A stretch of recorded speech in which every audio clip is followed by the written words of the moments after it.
본격 밀리터리 팟캐스트 밀떡 시작하겠습니다. 안녕하세요. 워너비 밀떡이 되고 싶은 한보람입니다. 안녕하세요. 놀러온 정명섭 작가입니다. 안녕하십니까. 밀리터리 비더커 김대영 군사평론가입니다. 네. 오늘 오랜만에 장갑차 얘기 좀 네. 해볼까요? 네. 얼마 전에 방위사업청에서 현대로템의 차륜형 장갑차 성능 개량을 발표했습니다. 총 사업비는 476억 원이고요. 2029년까지 개량을 목표로 한다라는 내용이었는데요. 위원님, 원론적으로 우리나라가 차륜형 장갑차를 개발한 계기, 그리고 이 차륜형 장갑차가 어떤 역할을 하고 있는지 궁금합니다. 뭐 사실 제가 이게 차륜형 장갑차 성능 개량 한다고 기사를 언제 썼냐면 네. 2020년에 썼어요. 뭐야, 5년 5년 전에요? 네, 이거 관련돼서 연구 영역을 그때 진행을 했거든요. 네. 내가 알았죠. 그래서 기사 썼어요. 근데 그리고 또 이제 하는 거. 그리고 또 5년의 시간이 흐른 뒤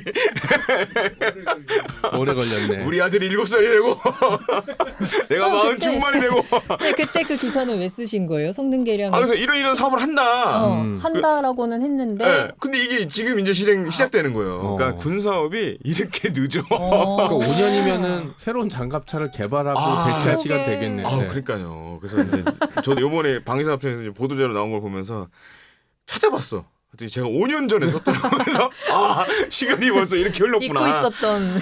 역시 군사업은 네. 늦구나 늦어. 그러네요. 네, 그랬는데 우리 육군 같은 경우에는 사실 이제 음. 차륜형 장갑차를 네. 언제부터 운용했을 것 같아요? 그래도 한 6, 70년대부터 아니에요. 사실 우리 육군이 창군했을 때부터 그레이하운드. 그레이하운드가 네, 있었잖아요. 네. 그리고 있다가 그레이하운드 6.25 전쟁이 싹 없어지고 네, 네. 싹 가시고 그 뒤로 사실 이제 궤도형 장갑차 위주로 많이 갔었죠. 그렇죠. 우리나라 지형에. 뭐 네. 이제 이런 식으로 갔고 그다음에 아마 많은 분들 기억하실 겁니다. KM900 뭐 네, 맞아요. 피아트의 그 네. 차륜형 장갑차 들여와서 네. 국내 면허 생산해가지고 이제 70년대 80년대 국지 도발 뭐 그렇죠. 그런 용으로 네. 시가전 용으로 썼다가 그 뒤로 K200 나오면서 네. 싹 또 사라지고 그러다가 우리 육군이 한 게 미 육군의 스트라이커. 이 스트라이커들이 2000년 초반에 막 와서 훈련하고 막 있었거든요. 그거 보면서 그리고 이제 이라크전 때 스트라이커 여단들이 이 시가전 하면서 네. 성과를 많이 냈거든요. 왜냐하면 궤도형보다 네. 차륜형 장갑차들이 장점이 있어요. 조용해. 그죠. 궤도형은 삐가다다다닥 소리가 나는데 그래서 그때 이라크전 때 2003년 이라크전 끝나고 이제 안정화 작전했을 때 이제 스트라이커 부대들이 가서 얻은 별칭 중에 하나가 고스트라이더. 그죠. 유령처럼 조용히 들어온다. 이제 그런 식으로 많이 표현을 했는데 그러다 보니까 이제 우리 육군도 생각한 게 시가전도 있고 그다음에 이제 병력 감소가 그렇죠. 되면서 지금 부대가 줄어든단 말이에요. 부대가 감축되잖아요. 네. 그래서 핵심은 GOP 사단들 같은 경우에도 예비 뭐 여단 이런 데서 지금 차륜형 장갑차를 운용 그렇죠. 중입니다. K808 이런 것들을 한 대대급 정도로 지금 다 운용을 해요. 제가 처음 봤던 부대가 25사단. 왜냐면 그때 25사단 가서 GOP에서 안보 강연했었거든요. 근데 오늘 갔더니 거기 K808이 연병장이 쫙 서 있는 거야. 그래서 여기 들어오는구나. 그래서 지금 잘 보시면 GOP 사단 그 뒤에 있는 이제 페바 사단들, 예비 사단들 네. 이렇게 그 위주로 지금 다 들어가고 있어요. 그다음에 해병대도 이제 K808 들어가고 있고, 그다음에 후방에 부산에 이렇게 거기 몇 사단이 있는데 뭐 광안리 대교 막 장갑차 타고 건너가고 이제 거기 K806인가 그럴 거예요. 걔는 바퀴가 6개 달린 거. 네. 그런 식으로 하고 있는데. 근데 이제 한 가지 문제가 뭐 육군에 약간 이제 문제기도 한데 일단 예산이 충분치 않으니까 일단은 옵션이 없는 걸로 진행을 했어요. 무옵션. 무옵션. 네. 사실은 스트라이커보다 우리가 뒤에 나왔는데 막상 장갑차를 보면 뭐 달려 있는 게 별로 없어. 기본만 돼 있는. 얘는 뭘 하는 건데요, 그러면? 뭐 시가전도 하고 그러니까 네. 전방에는 빨리 병력들 네. 전방으로 배치하고 싸우기도 하고. 네. 그러면서 기존 보병 사단들이 그 전에는 장갑차가 없었어요. 그러니까 GOP 사단이나 네. 페바 사단은 장갑차가 없었어요. 없었는데. 근데 뭐 기본적으로 전차대대 한 개씩은 다 갖고 있는데 이게 한 개 대대가 생기면서 기계와 보병 느낌이 돼버린 거예요. 그러니까 어떻게 보면 전력이 확 늘어나는 거죠. 근데 네. 안에 옵션이 별로 없는 거야. 그러니까. 그래서 2000년부터 이거를 해야 된다라고 얘기들도 많이 했고 그래서 네. 이제 지금 진행이 됐는데 네. 핵심은 몇 가지 정비가 이제 새롭게 추가되면서 네. 우리도 어떻게 보면 이제 한국형 스트라이커 장갑차로 이제 변신을 한다 이렇게 생각하시면 되겠습니다. 이번엔 진짜 시작하는 거겠죠? 여기서부터 네. 또 5년이 걸리는 건 아니겠죠? 그래서 29년까지 네. 다 개량을 하겠다. 하겠다. 근데 지금 이게 바퀴가 8개 달린 K808만 하는 건지 아니면 그 6개 달린 K806도 하는 건지 네. 그건 잘 모르겠어요. 근데 808은 다 할 것 같아. 그래서 여기 들어가는 게 뭐냐? 이제 원격 사격 통제 체계. 네. 12WS. 예, 그래서 12.7mm 중기관총을 물려가지고 무인 총탑. 예, 무인 총탑을 이제 하겠다. 네. 그래서 이것도 사실 경쟁이 되게 치열했어요. 그러니까 한나 에어로스페이스하고 현대 위아도 있었고 막 서로 치고받고 막 이것 때문에 우리께 좋네 나쁘네 막 이러면서 막 치고받고 싸웠고 이 바뀐 다 TMMR. 말해주세요. 네. TMMR은 이제 차세대 우리 무전기입니다. 아, 그래서 우리 무전기. 이제 군대 갔다 오신 분들 기억할 거예요. P999K. 아. 예. 들면은 등에 매면 왠지 멋있어 보이는데 내가 매면 엄청 무거운 장비가 하나 있어요. 그리고 잘 안 터지는 장비. 이걸로 하느니 휴대폰이나 스마트폰을 하기 더 빠른 게 하나 있어요. 그러겠다. 근데 이걸 이제 대체하는 게 이제 TMMR이에요. 그래서 이거는 이제 좀 작아요, 그러면. 예. 그렇지는 않은데 그렇진 않고. 멀리 가죠. 전에 잘 P9K는 네. 이 무전기 기능도 있지만 이제 데이터 전송도 가능했어요. 근데 데이터 전송 속도가 엄청 느려. 킬로바이트야 거의. 요즘 같은 시대에 네. 이 와이파이 시대에. 근데 이제 TMMR은 좀 늘어났어요. 그게 속도가 좀 빨라지긴 했는데 네. 우리 LT보다도 안 나와. 거의 3G도 안 나와 얘는. 제가 알고 있는데 그건 말씀 못 드리는데 네. 하여튼 데이터 전송 속도가 별로 안 좋은데 네. 그래도 보안이라든가 이런 건 그렇죠. 확실하니까 네. 이제 이런 거 하고 그다음에 장갑차 안에 타면 밖에 뭐가 돌아가는지 잘 모르잖아요. 네. 그래서 이 상황 인식 능력을 높이기 위해서 장갑차 여러 군데 카메라를 답니다. 아, 감시 이렇게 해가지고 카메라. 안에서도 밖에서 무슨 일이 벌어지는지 볼 수 있고 그러니까 RCWS 사실 비슷한 개념이에요. 기존에는 지금 이제 K808이나 K806 잘 보시면 사람이 올라가서 이렇게 한단 말이에요. 피격당할 위험하죠. 위험도 네. 있고 그다음에 멀리 있는 것도 이렇게 망원경으로 봐야 되잖아요. 근데 지금 RCWS는 TV 카메라, 뭐 열영상 카메라 이런 게 달려있기 때문에 야간 작전도 이제 다 되고 네.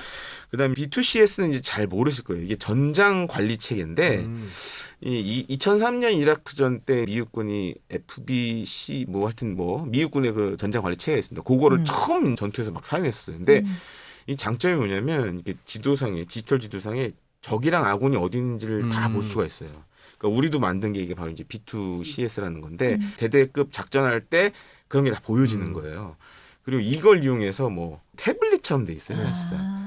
그래서 시연기라고 많이 하게 되고 클릭 누르면 터치해가지고. 뭐 문자도 보낼 수 있고 그다음에 그래요? 이제 화력 유도도 뭐 할 수 있고 뭐 그런 기능들이 달려 있습니다. 이제 이런 것도 달리고 사실 이제 미군의 스트라이커랑 이제 비슷한 개념으로 네. 바뀌고 있는 거예요. 근데 따지고 보면 이제 미국은 2000년 초반에 이걸 다 했는데 우리는 지금 하는 거야 이게 지금. 그래서 아유, 해야지 늦긴 그래도. 늦었는데 그래도 이렇게 하면 이제 전투력이 훨씬 좋아지죠 이제. 그렇구나. 확실히 이제 풀옵션 그쵸? 장갑차로 네, 풀옵션으로 거듭나는 바뀌죠. 건데 네. 이렇게 성능 개량을 하고 나면 현장에서 주는 긍정적인 효과들도 분명히 있을 것 같아요.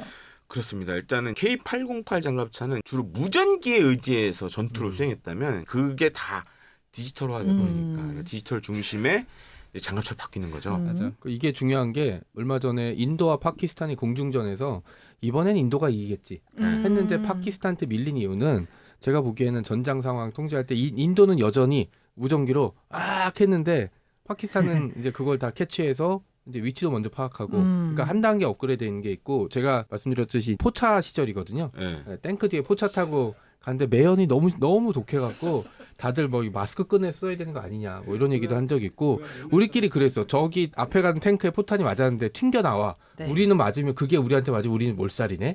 이런 얘기도 좀 했었고 가장 중요한 게 전장에 있는 병사들을 안전하게 보내준 역할인데 저는 가장 중요한 지점을 전장 카메라.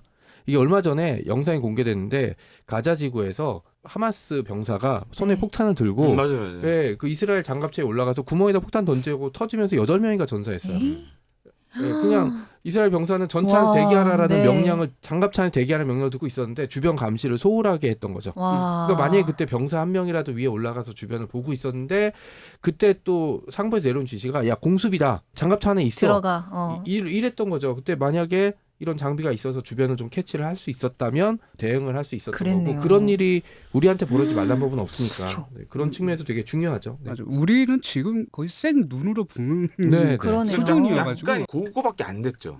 다만 보병사단에 들어가면서 약간 이제 기보 전차와 장갑차를 이제 운용할 수 있는 그런 부대가 생기게 버렸으니까. 근데 요즘은 잘 보시면 이제 GOP 사단이나 페바 사단들, 예비 사단들 서로 이렇게 지금 K808, K1 전차 이용해서 훈련을 많이 해요.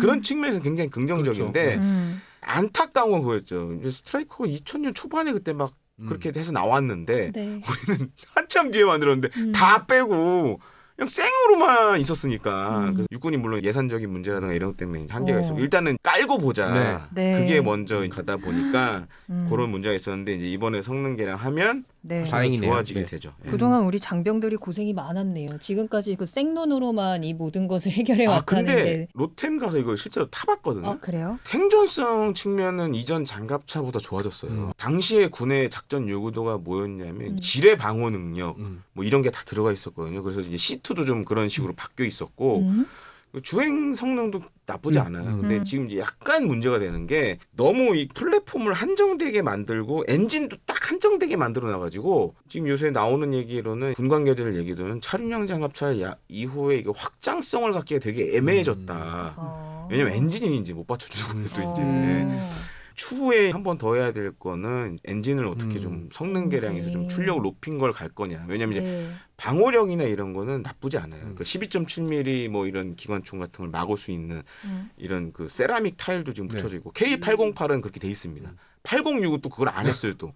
그래서 야 이것도 약간 차별 대우 아니냐. 그러니까. 후방에 있는 부대는 방호력이 약해도 된다는 거야. 그리고 K806은 잘 보시면 7.62mm 기관총을 써요.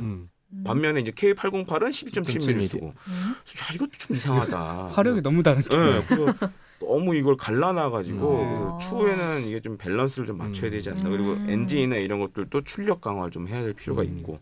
업그레이드를 808 위주로 할 것 같아요. 806이 사이즈가 그리고 이게 네, 작아서 좀 작아가지고 네. 이게 다 될 수 있을 거라는 생각이 들거든요. 대신에 이제 뭐 RCWS라든가 이런 거는 아마 해도 될 그러니까 만한데 부분적인 옵션으로. 그래서 이게 RCWS가 굉장히 경쟁이 치열했어요. 왜냐면 이게 수량이 어마어마하니까. 다 달아야 되니까. 그쵸. 그때 이제 위아하고 에어로하고 대판 싸웠지. 근데 보니까 지금 어떻게 됐는지는 지금 확인이 안 되는데 된 업체는 논하셨다라는. 예. 네. 이번에 이렇게 대대적인 성능 개량을 하잖아요. 네. 앞으로 그러면 수출에 대한 가능성도 좀 더 열릴 수 있을까요? 지금 현대로템이 만든 K808은 일단 페루. 네. 페루가 지금 먼저 그 사갔고. 아, 네. 네, 한 뭐 30대인가. 네. 예. 아니, 거기는 옵션이 더 좋았어요. RCW에서 달고 나갔어 걔는. 이미 달고 나왔어요. 이미 달고 나갔어. 우리 거보다 더 좋아. 수출용. 수출형이니까. 그러니까 이제 어차피 이제 고객의 네. 니지에 맞춰 아하. 돈만 주신다면 어차피 이런 거는 다 그래. 옵션이라 그래, 옵션에 맞아요. 맞춰서 한 거고 K808이 파생형 차량들이 꽤 있어요. 그래서 오히려 이제 1000호 같은 경우에도 좀 수출 유망한 제품으로 많이 꼽히죠. 왜냐하면은 대드론이나 네. 이런 기능들을 좀 갖고 있기 때문에 1000호도 나쁘지 않고. 가성비로 봤을 때 남미 국가를 좀 네. 노려주는 게 좋을 것 같아요. 이게 보면은 이제 유럽 국가들이 사실 이제 프랑스나 독일이 차량용 장갑차 꽤 가지고 있잖아요. 있죠. 예, 핀란드도 그렇고 유럽 쪽이 좀 많은데 이게 비교했을 때 이제 가격 면에서 그쪽은 좀 비싸니까 우리 건 좀 싼데 아프리카에 중국제 차량용 장갑차들이 많이 팔렸는데 네. 아프리카 국가들 써보니까 야 이거 좀 성능이 아닌 것 같다. 그래서 이런 얘기 많아서 그때 당시에 문의가 많이 왔었다. 이제 K808 납품되면 많이 좀 살 것 같다. 근데 아직은 이제 아프리카 국가들은 별 이제 소식이 없고 또 한 가지가 폴란드도 있어요. 이게. 현대로템이 잘 보시면 K808 말고 좀 무거운 차륜형 장갑차를 하나. 30톤급. 네. 네. 그게 사실 폴란드형이었어요. 그렇죠. 영상을 봤거든요. 네, 네. 그 폴란드의 니즈에 맞춰서 좀 큰 걸 만들었었고, 근데 더 재밌는 건 그걸 또 싱가포르 애들이 노렸었어. 네. 그 이제 비하인드 스토리인데 네. 제가 옛날에 이제 제인스 있을 때 편집장이었던 애가 싱가포르의 방산 회사에서 시장 조사하는 걸 해요. 제가 현대로템에서 그 얘기를 드렸거든요. 싱가포르 애들이 이거 관심 있어 하더라. 폴란드 사업에. 만나서 한번 물어봐. 서울에 때 카덱스 때 왔을 때 한번 물어봤더니 맞다. 근데 문제는 우리가 그 능력이 안 된다.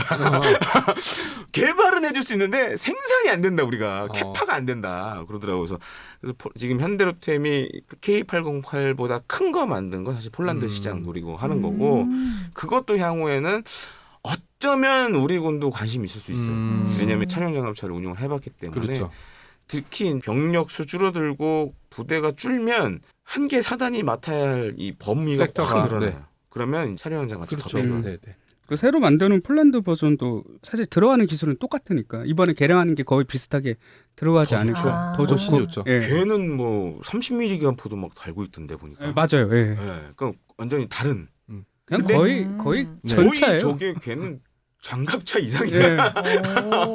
근데 우리 군도 잘 보면 필요할 수도 있어요. 그렇죠. 예. 현대로템이 노리는 건 그거 같아. 잘 보시면 K200을 언젠간 뭘로 대체를 해야 그렇죠. 돼요. 그게 K31일지 음. K31을 놓고 육군이 고민할 수 있어요. 궤도형으로 갈까 차륜형으로 그렇죠. 갈까 고민할 수 있어요. 그러면 만약에 차륜형으로 결정이 되면 이제 네. 로템이 짜잔 하고 나타나는 거지. 이게 있습니다. 예. 네. 우리가 만들어 놓은 게 있는데요. 아, 네. 이것도 좋아요. 이제 이럴 수도 있는 거죠. 알겠습니다. 이제 차륜형 장갑차가 든든하게 옵션을 장착을 합니다. 성능 개량을 통해서 정보 공유나 대응 속도도 굉장히 빨라질 것 같고요. 이렇게 되면 임무 수행 능력뿐만 아니라 우리 장병들의 생존성까지도 더 높아질 수 있을 것 같아서 잘된 일이다. 빨리 옵션 풀옵션으로 네. 조금 더 든든하게 땡겨서. 네, 네. 우리나라를 지켜줬으면 좋겠다라는 생각이 드네요. 자, 오늘 밀리터리 팟캐스트 밀떡 여기서 마치도록 하고요. 여러분 구독과 좋아요, 알림 설정 눌러주시고 저희는 다음에 또 새로운 소식 들고 찾아오도록 하겠습니다. 다음에 또 만나요. 안녕.